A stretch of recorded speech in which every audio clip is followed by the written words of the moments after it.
Eh bien, bonjour à tous et bienvenue dans ce nouveau cours dédié au langage de programmation PHP et MySQL. Alors, pour ceux qui ne me connaîtraient pas encore, une courte présentation s'impose. Donc, je suis Pierre, j'ai 24 ans, je suis diplômé d'un Master 2 Entrepreneuriat d'une école de commerce et j'ai par ailleurs à mon actif la création de 5 startups et j'ai également déjà été employé chez PrestaShop, donc le leader mondial des solutions e-commerce open source. Par ailleurs, je suis le créateur du site pierre-giraud.fr, qui est un site de tutoriels et de cours sur lequel je partage mes connaissances en matière de programmation, de e-commerce, d'e-marketing et de référencement entre autres. Alors commençons par le commencement et disons les choses clairement, vous ne pourrez pas suivre ce cours si vous ne possédez pas déjà des bases sérieuses en HTML et en CSS. Connaître le JavaScript est un plus, mais n'est pas indispensable. Donc si vous ne connaissez pas du tout les langages HTML et CSS, pas de panique, j'ai créé un autre cours assez complet à ce sujet que vous trouverez sur ma chaîne YouTube.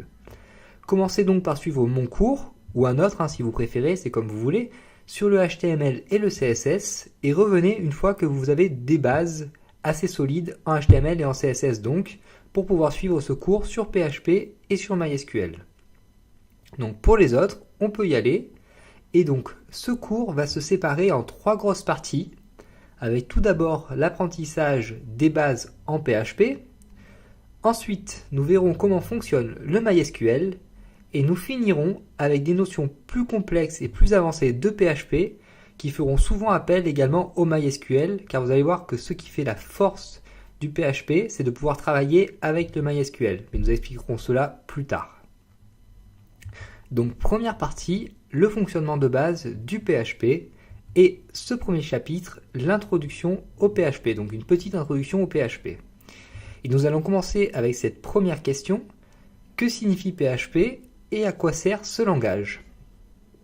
Alors si vous ne connaissez pas du tout le PHP, vous allez véritablement être bluffé par tout ce qu'on peut faire avec ce langage de programmation et je vous le dis, vous risquez d'en tomber littéralement amoureux. Alors PHP signifie PHP Hypertext Preprocessor. Et non, ce n'est pas une faute de ma part, le premier P de PHP signifie lui-même PHP. Donc derrière ce nom barbare se cache finalement un concept assez simple. Retenez seulement que le PHP est un langage qui s'exécute côté serveur, nous expliquerons ce terme plus tard, et qui va nous permettre de dynamiser nos sites. En effet, il existe 2 types de sites web. D'un côté, les sites dits statiques et de l'autre, les sites dits dynamiques. Les sites statiques, c'est très simple, ne sont réalisés qu'avec l'aide du HTML et du CSS. On les appelle donc statiques car sans l'intervention d'une personne, ces derniers ne peuvent pas s'actualiser. Ils sont donc également statiques au sens où ils ne permettent pas de véritable échange, de véritable interaction avec les visiteurs. Les sites dynamiques, au contraire, s'actualisent tout seuls ou presque et permettent véritablement d'interagir avec vos visiteurs. Par exemple, dès qu'il y a un forum sur un site ou dès qu'il y a une horloge avec l'heure qui défile, un espace communautaire ou un espace de connexion pour les visiteurs, votre site est dynamique et cela se comprend très bien. En effet, s'il y a un espace de connexion pour les visiteurs, donc si vos visiteurs ont accès à une section Mon compte, vous comprenez bien qu'il y a une véritable interaction avec le visiteur et que le compte d'un visiteur ne sera pas le même que le compte d'un autre visiteur. Donc le site se réactualisera tout seul en fonction du visiteur. Et cela, on va pouvoir le faire avec le PHP et donc avec le PHP et l'aide du MySQL évidemment. Alors pour bien comprendre comment fonctionne PHP, il y a un concept que vous devez absolument assimiler, c'est la relation client-serveur. Donc commençons tout d'abord par définir ce qu'est un client et ce qu'est un serveur.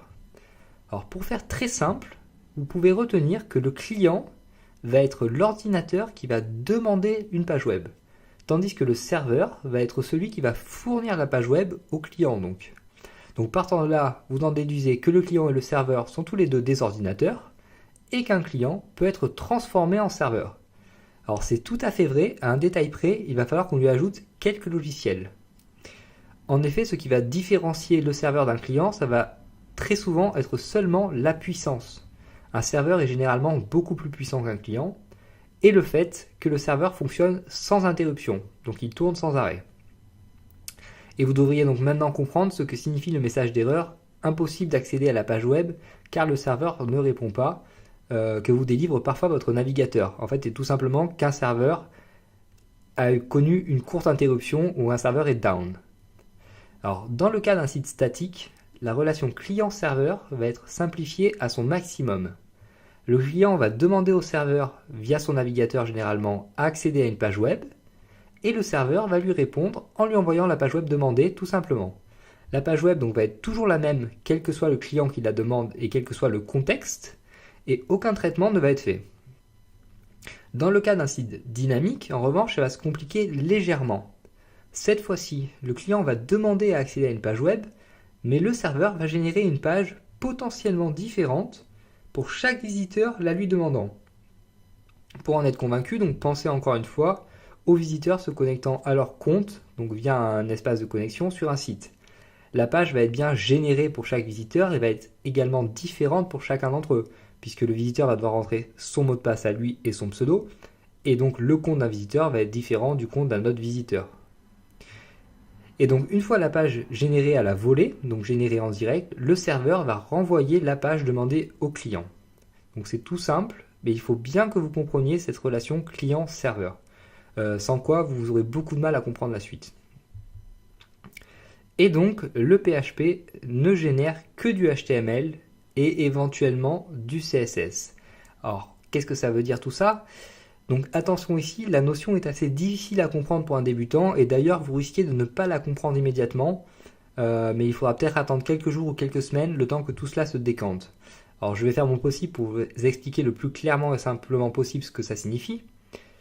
Alors tout d'abord, il faut savoir qu'un client, donc un ordinateur, votre ordinateur, ne peut lire que du HTML et du CSS. Il ne comprend donc pas le PHP. Le rôle principal du PHP va donc être de procéder aux opérations demandées et de générer puis de renvoyer du HTML ou du CSS éventuellement pour chaque visiteur. Alors l'intérêt principal du PHP va être donc de renvoyer un code HTML ou CSS encore une fois, potentiellement différent pour chaque visiteur demandant à voir une page web. Donc retenez bien, même si vous ne comprenez pas exactement pourquoi pour le moment, retenez bien que le PHP va générer du HTML et du CSS éventuellement, tout simplement car un client ne sait pas lire le PHP. Et donc, doit-on obligatoirement utiliser du PHP pour créer un site dynamique ? Alors pas nécessairement, et en fait PHP est même loin d'être le seul langage permettant de créer des sites dynamiques, et ses concurrents sont plutôt nombreux d'ailleurs. Entre autres, on peut citer les célèbres Django, JEE et Ruby on Rails.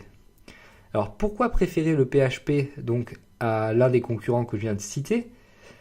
Alors selon moi, il n'est pas vraiment question de préférer un langage à un autre, car pour moi, plus votre connaissance va être extensive sur les langages de programmation, c'est-à-dire plus vous allez connaître de langages de programmation différents, mieux ça va être. Donc mieux vous pourrez vous adapter à telle ou telle situation. Alors le PHP possède cependant certainement 3 avantages selon moi assez indéniables sur les autres langages cités. Donc le premier avantage, ça va être sa facilité d'accès, donc sa simplicité de prise en main. En effet, le PHP ne demande que de connaître le HTML et le CSS donc, pour être abordé, là où il est largement préférable d'avoir des notions en Python pour Django, en Ruby pour Ruby on Rails ou en Java pour JEE. Deuxième avantage de taille pour le PHP, la taille de sa communauté. En effet, si vous êtes bloqué à un moment ou à un autre dans le développement de votre site en PHP, vous trouverez toujours quelqu'un sur le web pour vous aider donc, par rapport à votre problème sur le PHP. Et donc, dernier avantage du PHP, selon moi, c'est fonctions. En effet, PHP dispose d'un nombre impressionnant de fonctions déjà précodées et prêtes à l'emploi, ce qui est en soi toujours bon à prendre. Voilà, donc pour résumer cette petite partie, donc pour moi, on ne peut pas vraiment dire qu'un langage est mieux qu'un autre. Souvent, un langage est plus adapté à une situation qu'un autre langage à une autre situation. Mais si on pouvait résumer pourquoi PHP, ce serait certainement pour sa simplicité de prise en main, pour la taille de sa communauté et pour donc toutes ces fonctions qui sont déjà prêtes à l'emploi.